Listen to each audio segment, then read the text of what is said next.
Good Moguls fam, I am back with another banger. So ngibuyile, I'm back with a banger. So into engizoyenza right now ukuthi ngizokuchazela abanzi ngokuthi uyikhila kanjani i-NFP. NFP na-ke siyayazi ukuthi iyona event enkulu kunawo wonke ama-event when it comes to i-market ye-forex. So right now ngizonitshengisa i-strategy ukuthi ukwazi kanjani ukuthi uthathe advantage kule opportunity efana ne-NFP. So basically right now ngizongena ku-investing.com. So this week kahle kahle into ebikade yenzeka, it was bangers on top of bangers. Besine-Audi, besine-NZD, besine-GBP, yabo, besinayo futhi nayo i-NFP na-ke as non-farm payrolls, yabo. So ngisazochaza kabanzi-ke vele ukuthi i-non-farm payrolls, what does it actually mean? So ngizobriefa up. So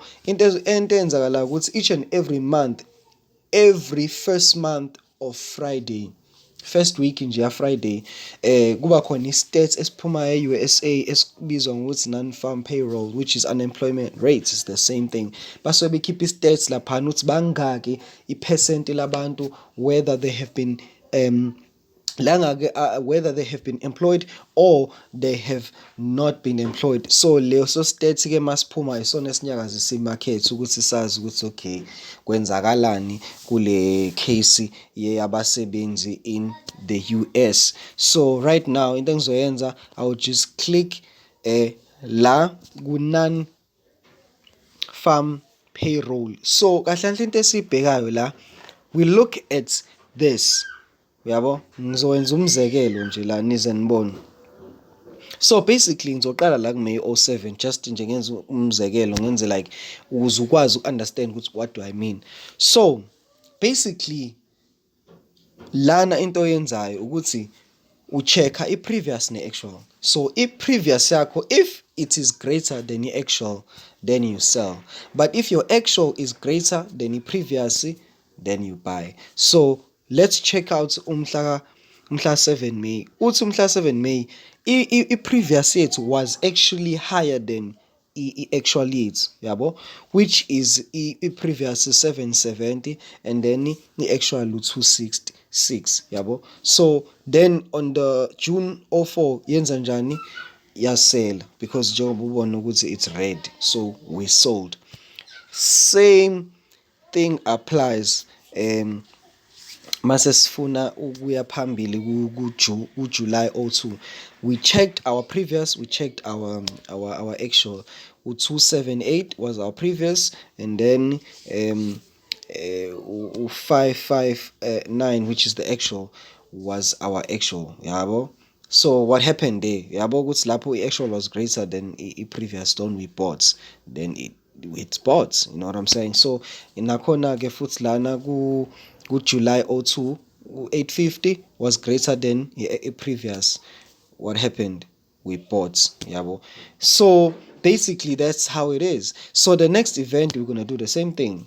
If a previous is less than a actual, then we buy. Basically kanjalo.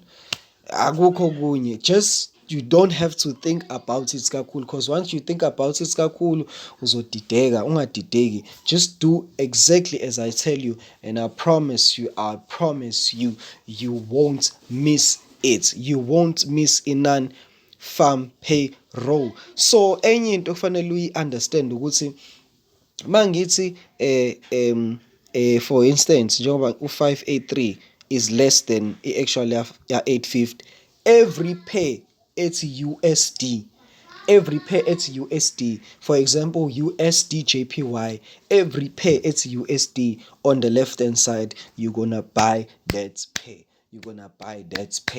you know what I'm saying. Then ke masukuthi le ethi as a base, obviously USD JPY, it's gonna be USD, you're gonna buy that.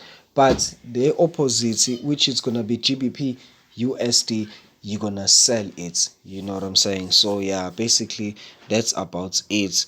And then emva kwaloko yeah, don't think it out. Then mawukuthi the previous is, you know, greater than the actual, then you're gonna sell every USD pair. Shuthi ngamanye USD pair JPY uzoyisela if i-previous is greater than the actual.